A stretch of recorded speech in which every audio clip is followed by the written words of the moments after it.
Surat Al-Baqarah ayat 148.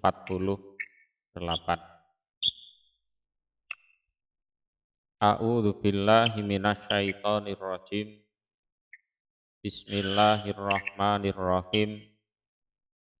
Walikullin, dan iku bagi setiap umat,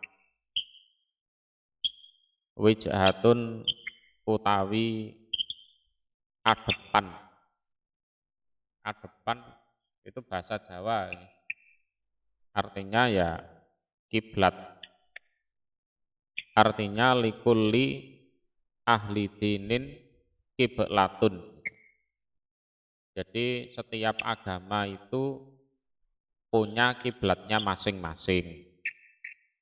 Kalau umat Islam ya ke Masjidil Haram atau ke Ka'bah, Yahudi ke Baitul Maqdis, agama yang lain kemana dan kemana itu punya kiblatnya masing-masing.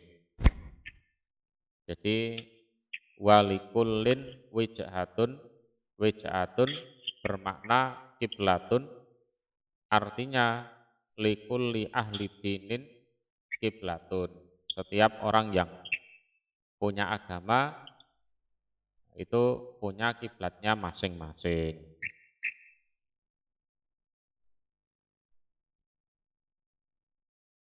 Jadi setiap umat punya kiblatnya masing-masing. Nah, ini ada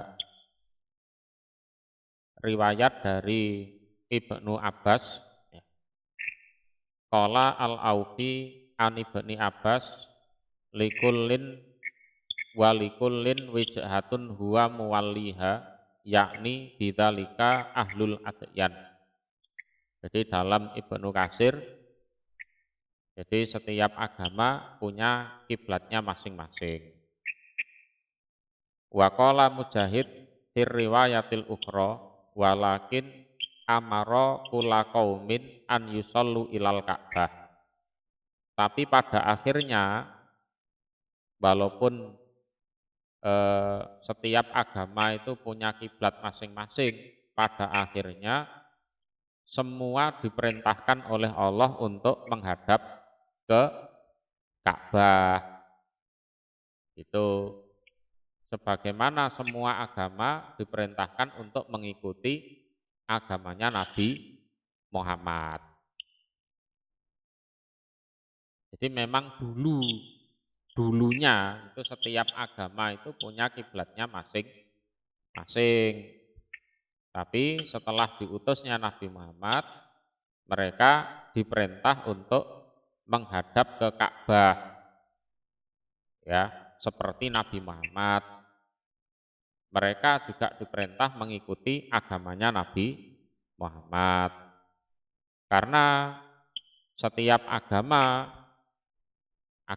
samawi, ya, agama yang dari langit maupun yang lain, agama yang lain, itu semuanya dimansuh nasihnya, ya, agama Islam yang dibawa oleh Nabi Muhammad itu. Huwa utawi likulin iku muwalliha, orang yang menghadap pada kiblat. Yang mana setiap umat dalam ibadahnya itu menghadap pada kiblatnya masing-masing. Itu huwa muwalliha. Huwa muwalliha. Lah kalau kita sedikit bicara tentang qiraah sab'ah. Ya, qiraah sab'ah. Pernah dengar nggih? Qiraah sab'ah. Orang hafal Quran tentunya tahu itu qiraah sab'ah. Kalau bacaan hafes yang biasa kita baca di Indonesia itu lafadznya huwa muwalliha.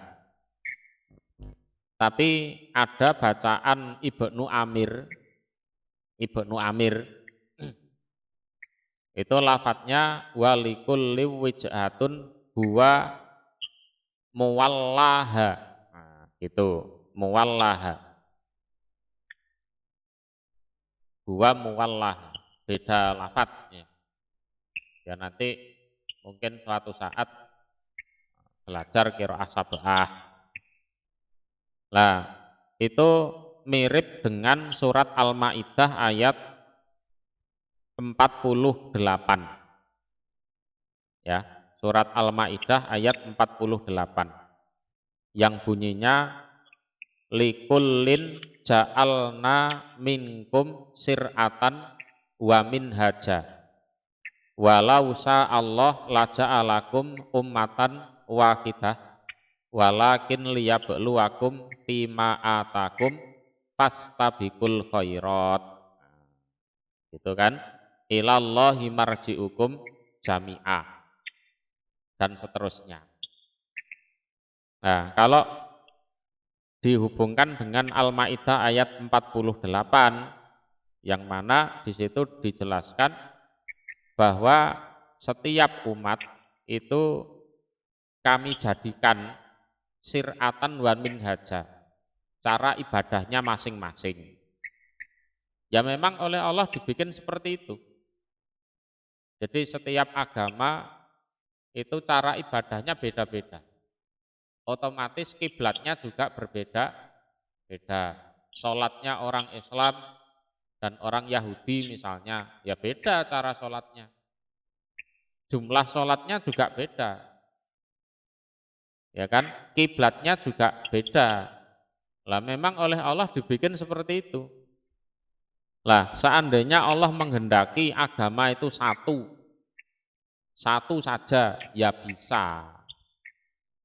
Tapi kenapa dibikin beda-beda? Karena memang Allah memberikan ujian kepada kalian di dalam apa yang diberikan Allah pada kalian. Tujuannya fastabikul khairat, gitu loh.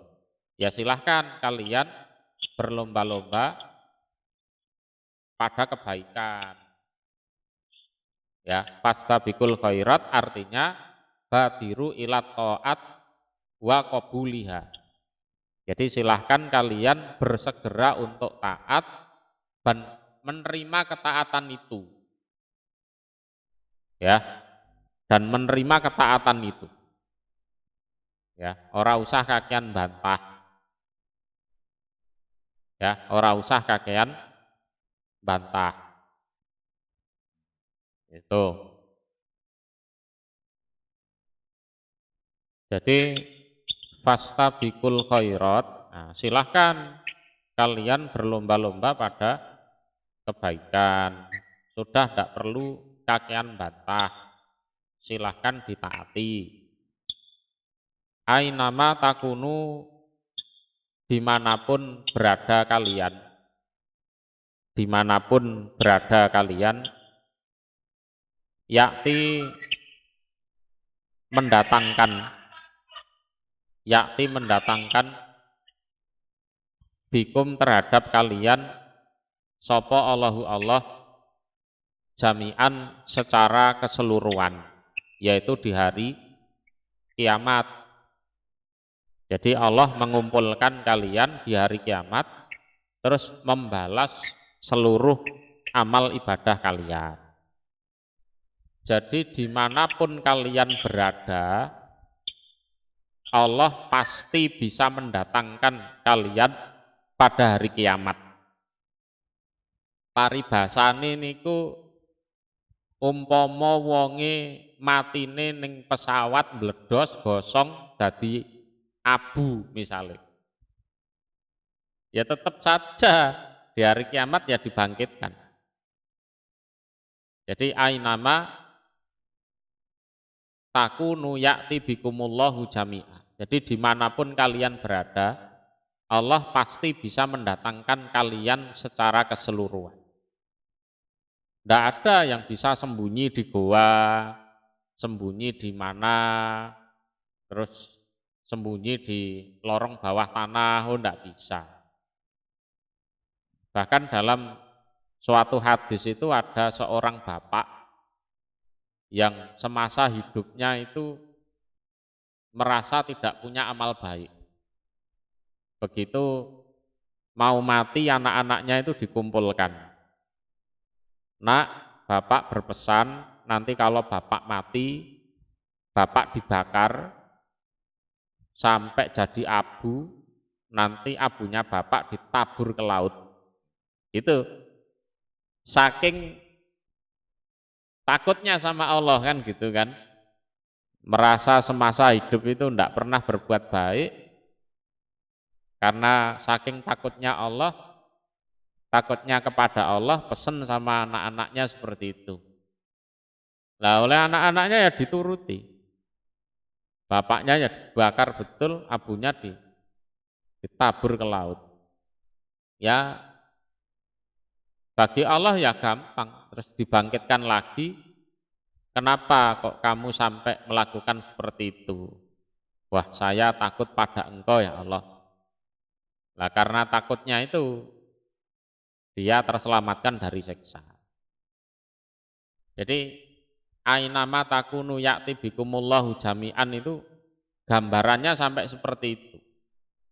Mau orang itu mati jadi abu atau jadi apapun sampai hancur lebur, misalnya masuk ke laut atau dibuang ke laut, jenazahnya paribasane dipangan iwak, ya kan? Dipangan iwak. Terus otomatis jadi apa? Jadi kotorannya ikan kan? Nanti kotoran ikan yang besar dimakan kotoran ikan yang kecil. Nanti jadi kotoran lagi misalnya.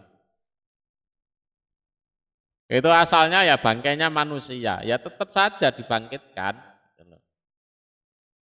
Ya, tetap saja bisa dibangkitkan. Kita tidak bisa lari kemana-mana. Ainama takunu ya'ti bikumullahu jami'ah. Lah, karena kita tidak bisa lari kemana-mana, ya sudah, fastabikul khairat itu berlomba-lomba dalam kebaikan saja. Mau lari kemana ya tidak bisa. Naik pesawat, pesawatnya meledak, orangnya masuk ke laut, dimakan ikan. Ikan besar. Sampai hancur jadi kotoran ikan. Lah kotoran ikan yang besar dimakan ikan yang kecil. Oh. Nanti nelek lagi dimakan ikan yang lebih kecil lagi. Apa ndak hancur itu orangnya itu kan? Itu pun tetap hari kiamat dibangkitkan. Innallaha sesungguhnya Allah, ini lebih ditegaskan lagi. Ala kulli syai'in atas segala sesuatu iku qadirun maha kuasa. Termasuk ya membangkitkan semua manusia bagaimanapun keadaannya itu. Sungguh Allah terhadap segala sesuatu itu maha kuasa. Bisa dipahami di sini ya. Kita lanjutkan. Wa min haitsu kharajta, dan dari manapun keluar kamu Muhammad.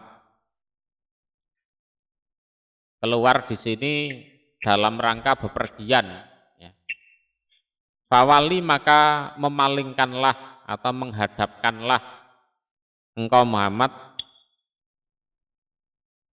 wajahaka pada wajah engkau Muhammad satrul Masjidil Haram ke arah Masjidil Haram. Jadi dari manapun kamu keluar, artinya kamu melakukan bepergian kemanapun itu. Lah terus kok kamu pengen sholat, ya, silahkan hadapkan wajahmu ke arah Masjidil Haram. Tuh, ini ditegaskan lagi. Padahal di ayat sebelumnya ya sudah diperintahkan. Nah bedanya kalau di ayat 144 itu wahai suma kuntum fawallu wujuhakum, ya kan? Jadi fawalli wajhaka satrul masjidil haram wa haitsu ma kuntum fawallu wujuhakum satrah.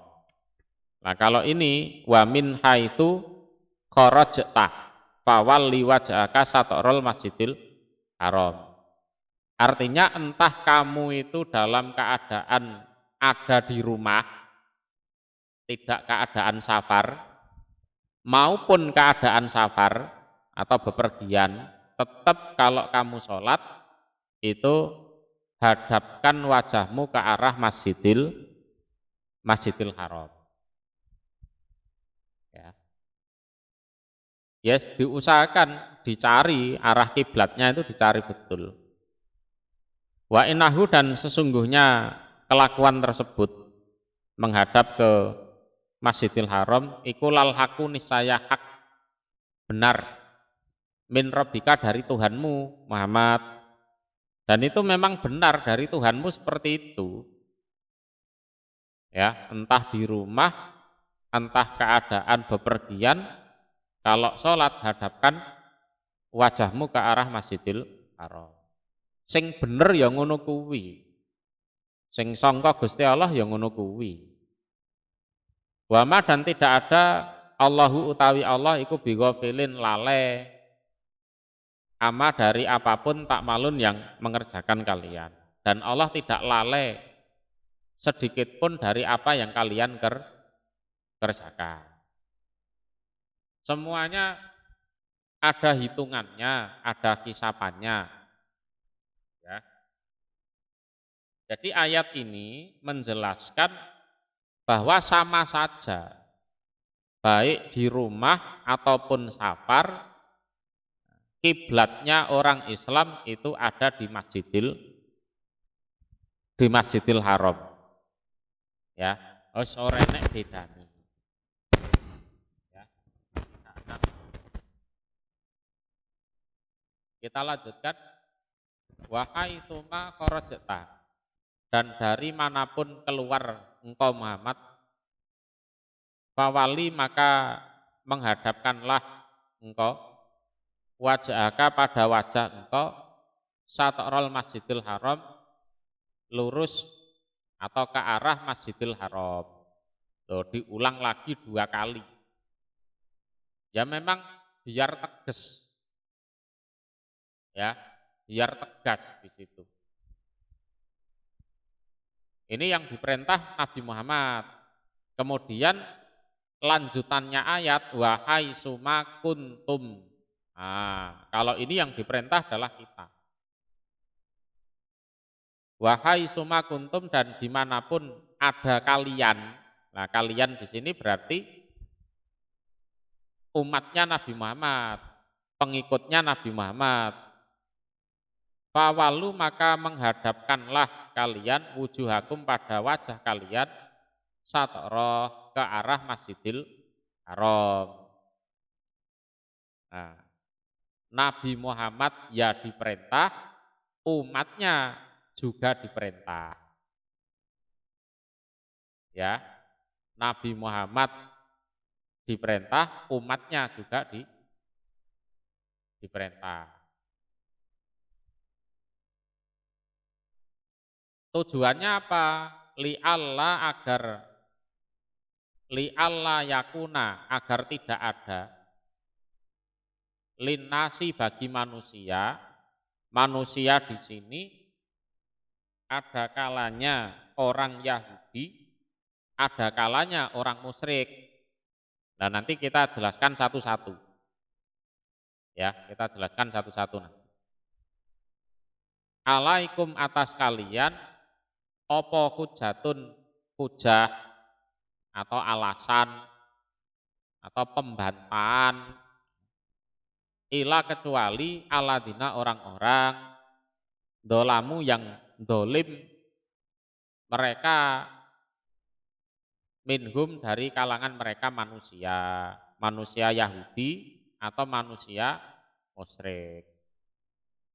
Tujuannya kalian betul-betul ditekankan di mana saja, kapan saja berada, kalau sholat harus menghadap Masjidil Haram, itu agar Satu, orang Yahudi itu tidak mengatakan, Allah, orang Islam itu apa?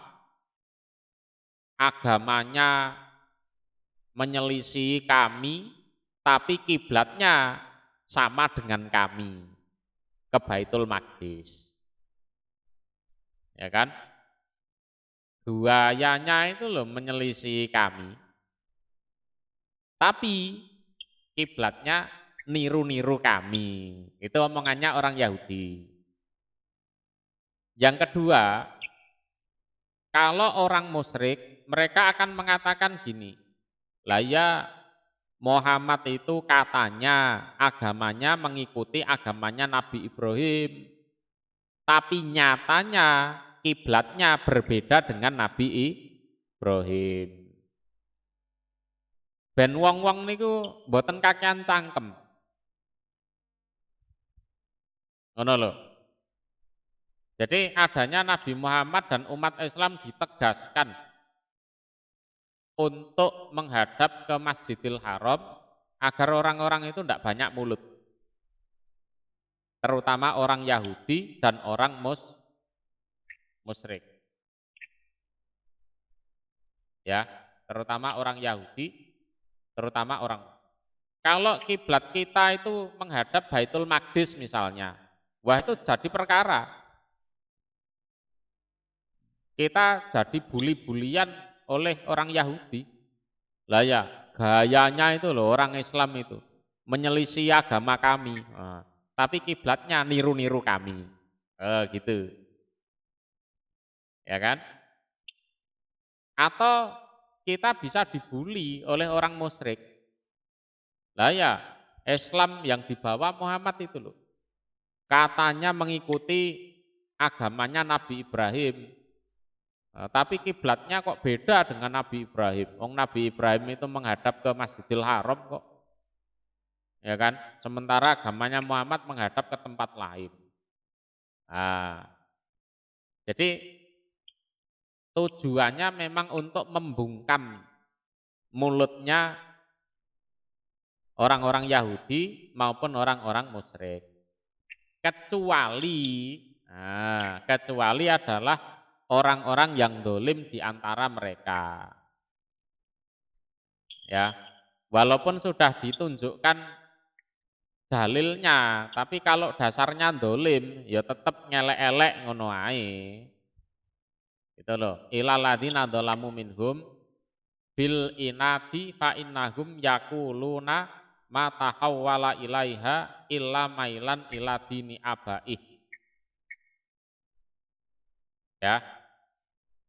Kecuali kalau memang orang dolim, mereka akan mengatakan gini, Allah Muhammad itu yang asalnya ke Baitul Maqdis terus balik ke Masjidil Haram itu bukan mengikuti apa-apa, itu ya cuma mengikuti agama leluhur saja, mengikuti budayanya jahiliyah itu aja gitu. Kalau dasarnya orang dolim pasti punya celah itu untuk tetap membuli, tetap menghina, tetap ngelek-elek, itu pasti punya celah.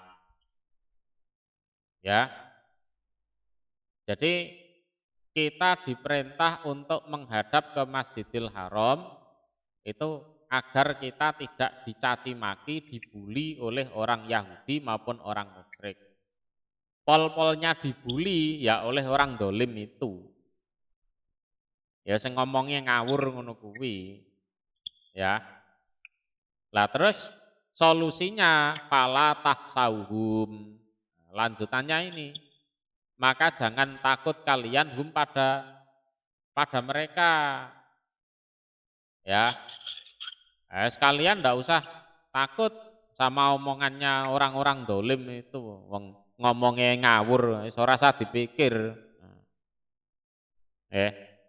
Wong lambe-lambe ngawur ngono wis ngelokno apa wis ora usah digubris, ndak perlu kita jatuh mental, kita minder ndak perlu. Ya, fala tah sauhum. Wah sauni dan takutlah kalian padaku. Dan kalian supaya takut padaku Allah dengan tetap mengikuti aturannya Allah gitu loh.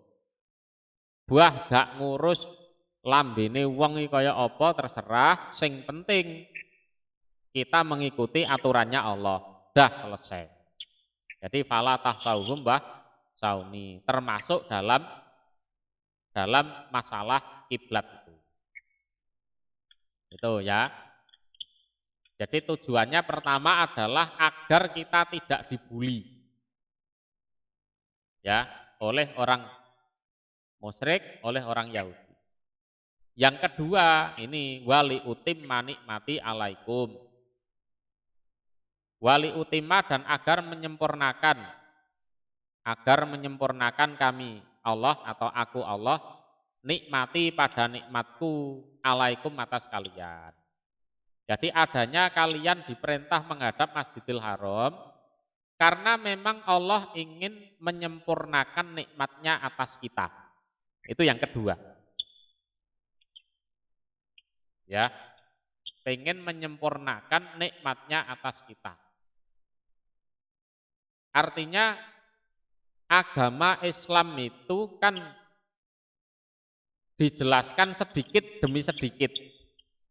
Kan gitu kan? Selama 23 tahun itu kan.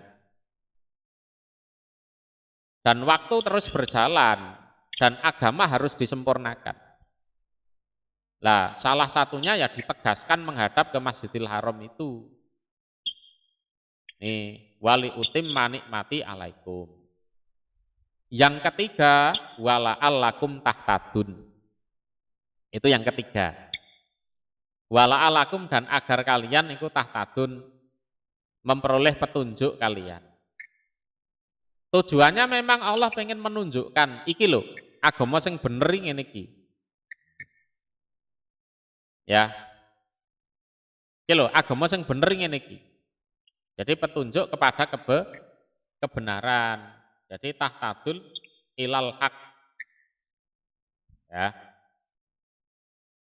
Nah itu. Jadi 3 tujuan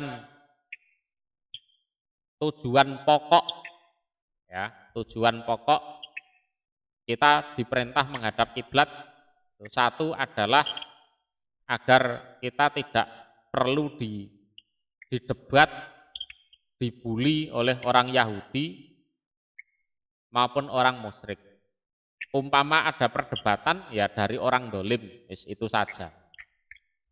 Lah itu jalan keluarnya fala tahsauhum bahsauni.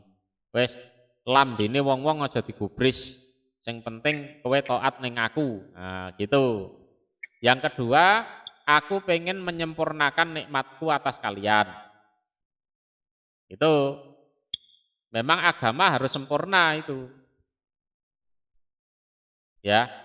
Siar-siarnya apa saja ya biar tampak. Yang ketiga, agar kalian memperoleh petunjuk. Tuh, 3 poinnya di situ.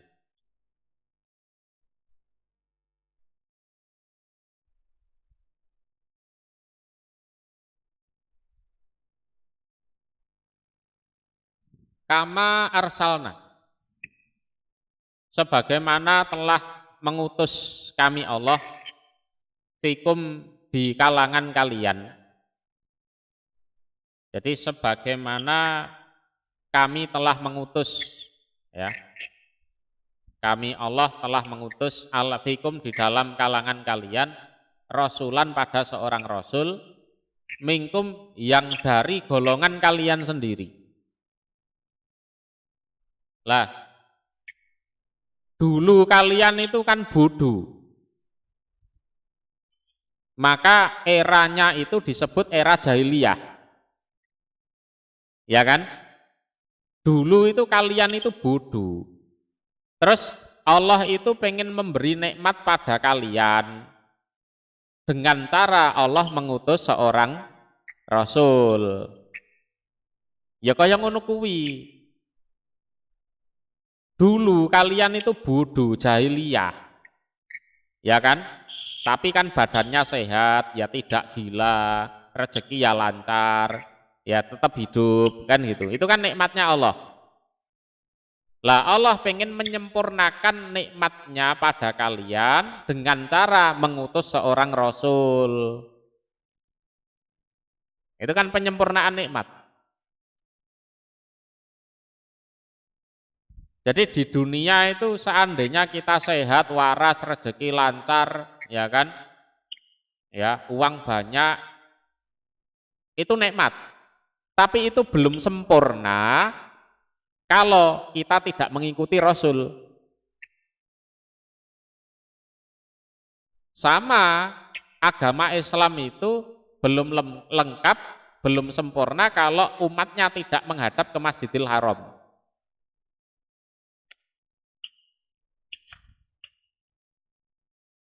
Ya, dulu di era jahiliyah kalian itu ya bodoh, maka disebut era jahiliyah.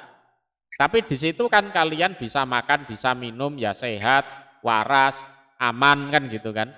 Lah Allah pengen menyempurnakan nikmat itu dengan cara Allah mengutus seorang Rasul, yang mana Rasul itu berasal dari golongan kalian sendiri.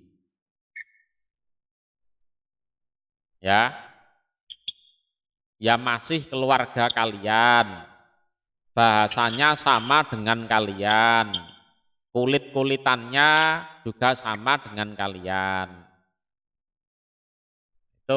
Itu penyempurnaan nikmat.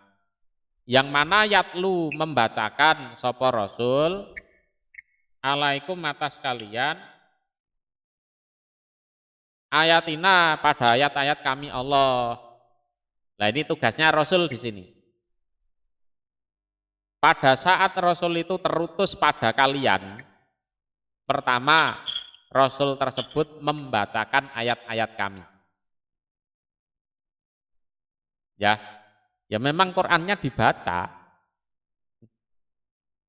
Maca tok wis oleh ganjaran, ngerungokne tok ya wis oleh ganjaran. Sudah dapat pahala. Kan? Lah, bagi orang Arab khususnya memang yang ngerti ilmu alat, ngerti nahwu, ngerti balaghah, ya ngerti sastra, Al-Qur'an itu indah. Dirungokno tok iku wis nyenengke. Ya kan? Didengarkan saja itu sudah menghanyutkan gitu loh.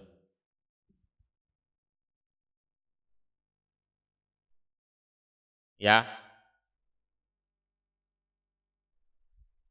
Itu penyempurnaan nikmat. Yang kedua, Rasul hidup di kalangan kalian itu wayu zakikum, mensucikan siapa Rasul kum pada kalian. Rasul itu tentunya ya Nabi Muhammad. Mensucikan di sini mensucikan dari kemusyrikan. Ya, mensucikan dari kemusyrikan, yukhrijuhum minad dulumat ilan nur. Jadi mengeluarkan kalian dari kegelapan menuju cahaya. Itu. Jadi Rasulnya juga tutur-tutur. Ya, nasihat kepada umatnya. Biar umatnya itu suci, terbebas dari segala bentuk kemusyrikan. Baik musyrik yang sifatnya akbar, nyembah berhala itu, atau nyembah selain Allah yang betul-betul disembah, atau musyrik yang sifatnya kecil, ya asgor, seperti riya, sum'ah, ya. Terus ada udang di balik batu, nah, kayak ngono kuwi. Nah, itu Jadi mensucikan kalian dari segala bentuk kemusyrikan, pensekutuan terhadap Allah. Itu yang kedua. Ya, yang kedua itu. Yang ketiga, wa yu'allimukum, dan mengajarkan sapa rasul kum pada kalian alkitab pada kitab Al-Qur'an. Jadi mari diwaca, ditafsirke, ngoten lho, dijelaske maksudnya apa, pengertiane piye. Itu. Jadi wa yu'allimukumul kitab. Jadi yatlu alaikum ayatina dengan wa yu'allimukumul kitab itu beda.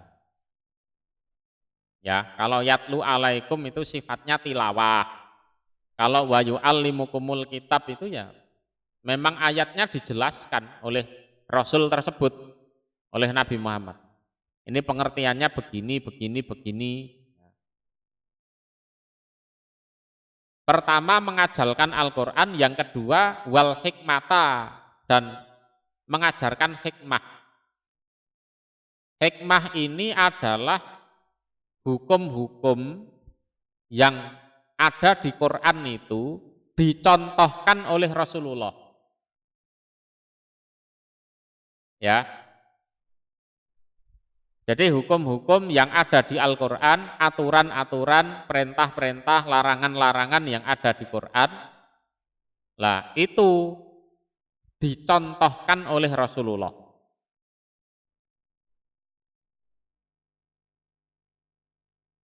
Ya,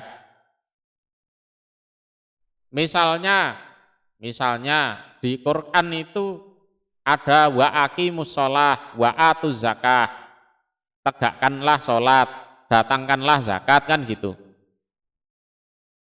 Lah sholat itu sing kepiye? Yang bagaimana? Lah itu Rasulullah yang mencontohkan. Di Quran tidak dijelaskan caranya sholat, itu tidak ada. Tapi Rasulullah yang menjelaskan. Itu termasuk wa yu'allimukumul kitab wal hikmah. Zakat, ketentuannya bagaimana belum jelas di Al-Quran. Nah, terus oleh Rasulullah dijelaskan. Tuh, nisabnya sekian, kalau sekian nanti zakatnya sekian, gitu, dan seterusnya. Ya, itu yang ketiga. Yang keempat, wa yu'allimukum ma lam takunu ta'lamun. Itu yang keempat. Wa yu'allimukum, dan mengajarkan sapa Rasul kum pada kalian ma pada apa-apa lam takunu yang belum ada kalian iku ta'lamun, mengetahui kalian. Lah, Rasul itu mengajarkan pada kalian hal-hal yang selama ini kalian tidak ngerti. Rasul itu mengajarkan pada kalian hal-hal yang selama ini kalian tidak ngerti. Masalah surga, neraka. Wong jahiliyah ini seorang ngerti blas. Ya kan? Hari akhir, hari kiamat orang ngerti blas. Ya. Kisah Nabi Adam diciptakan dari tanah. Karena sebagian orang menganggap manusia itu dari monyet. Kan gitu. Ya kan? Saking tidak tahunya, saking bodohnya itu.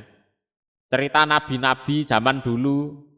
Kita tidak tahu kalau dulu ada nabi namanya Nuh, namanya Musa, Isa. Kita tahu ya karena diajari oleh Rasulullah. Nah itu berarti dalam bingkai wa yu'allimukum ma lam takunu ta'lamun. Tuh. Belum ilmu-ilmu pengetahuan, ya, hal-hal yang istilahnya baru ditemukan sekarang ini, pokoknya wakeh lah itu. Wa yu'allimukum ma lam takunu ta'lamun. Itu tujuannya Rasul diutus, itu seperti itu. Jadi melok Rasulullah itu wis jelas pinter kok. Wongnya jelas pinter. Pengetahuannya di atas rata-rata. nek tenanan. Nek tenanan. Ya, wis jelas pinter. Karena di dalam Quran itu ada wa yu'allimukum malam takunu ta'lamun. Ya, banyak penelitian-penelitian ya, tentang apa saja. Ternyata setelah dicocokkan dengan Quran, loh, ternyata cocok. Ternyata cocok. Besok akan ada Dajjal, ada Ya'jud Ma'jud, dan lain-lain. Itu asalnya kita tidak tahu. Ya, itu. Lah, di sisi lain, nah ayat berikutnya, Fatkuruni, maka ingatlah kalian ni padaku Allah. Jadi di satu sisi Allah menyempurnakan nikmatnya, di sisi lain kalian supaya mengingat pada aku Allah ya, dengan sholat, dengan tasbih dan lain-lain. Itu loh. Jadi di satu sisi Allah menyempurnakan nikmatnya, di satu sisi kita ingat pada Allah. Ya, kita ingat pada Allah. Ya dengan berbagai macam ibadah itu. Contohnya ya sholat, ya, membaca tasbih, tahmid, dan lain sebagainya. Kalau kalian mau mengingat padaku, atkurkum, maka mengingat aku kum pada kalian. Ya, ada yang memberi makna, ya tak kasih pahala. Ya, tak kasih pahala. Ada yang memberi makna seperti itu. Jadi wakila maknahu ujazikum. Wafil hadis anillah, ini ada hadis qudsi ya. Man dakaroni fi nafsihi dakartuhu fi nafsi. Wa man dakaroni fi malain dakartuhu fi malain khairin min malaihi. Jadi barang siapa yang mengingat padaku Allah di dalam dirinya, ya, aku juga mengingat dia di dalam nafasku. Nah, gitu. Dan barang siapa yang mengingatku di suatu perkumpulan, maka aku juga akan mengingat dia di perkumpulan yang lebih baik dari perkumpulannya. Nah, mengingat Allah itu ya termasuk ngaji itu. Ya, termasuk ngaji. Itu juga dalam rangka ingat pada Allah. Ngaji itu ya kadang banyak orang. Ya kan? Orang-orang mendengarkan, nah, terus ustadznya menjelaskan tentang Al-Quran, menjelaskan tentang hadis. Nah, itu juga bagian dari ingat pada Allah. Tuh. Kemudian waskuru, dan bersyukurlah kalian. Ya, bersyukurlah kalian li padaku. Ya. Dan bersyukurlah padaku. Artinya mensyukuri nikmat Allah dengan menjadi orang yang taat. Ya. Mensyukuri nikmat Allah dengan menjadi orang yang taat. Orang syukur itu hatinya rendah. Kalau hatinya rendah, ya, dikongkon piye ae nurut. Disuruh apa saja dia ikut. Itu hatinya dibuka, ya, diresapi, itu biar bisa bersyukur. Kalau bisa bersyukur, pasti bisa taat. wala takfuruni, dan jangan kufur kalian ni padaku Allah. Kufur ini artinya jangan sampai nikmat yang aku berikan tidak kalian syukuri. Ya, hati kalian tertutup, tidak mau bersyukur. Nah, berhubung tidak mau bersyukur, lah arahnya nanti kepada kemaksiatan. Ya, dikuandani mbangkang, ngeyel, kakean pasal, kakean alasan, itu karena tidak ada rasa bersyukur.